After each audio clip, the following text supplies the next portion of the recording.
Aduh, hidung meler, flu, batuk, badan meriang. Suara juga bindeng. Ini cuaca emang lagi nggak bagus-bagusnya nih teman-teman. Oke deh, yuk kita bikin resep simpel untuk flu, batuk, hidung meler, suara bindeng, badan meriang. Ya, resep minumannya seperti apa? Itu simpel banget teman-teman. Jadi teman-teman cukup sediakan 3 butir bunga lawang, 5 butir kapulaga, dan air secukupnya. Oh ya, ketiga bahan ini ya atau dua ya, 3 butir bunga lawang, 5 butir kapulaga plus air itu direbus ya. Usahakan direbus, jadi jangan diseduh ya. Lalu teman-teman rebus ya. Dikira-kira perkiraan udah jadi 1 gelas, itu langsung teman-teman angkat ya, dan teman-teman sajikan.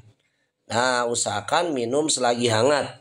Insya Allah resep simple ini bagus banget untuk yang flu, batuk, demam, hidung meler, dan suara yang lagi bindeng.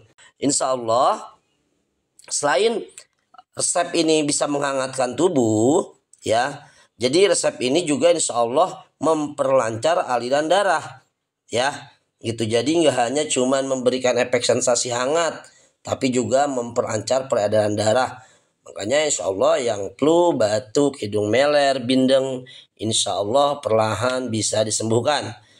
Semoga bermanfaat. Selamat mencoba.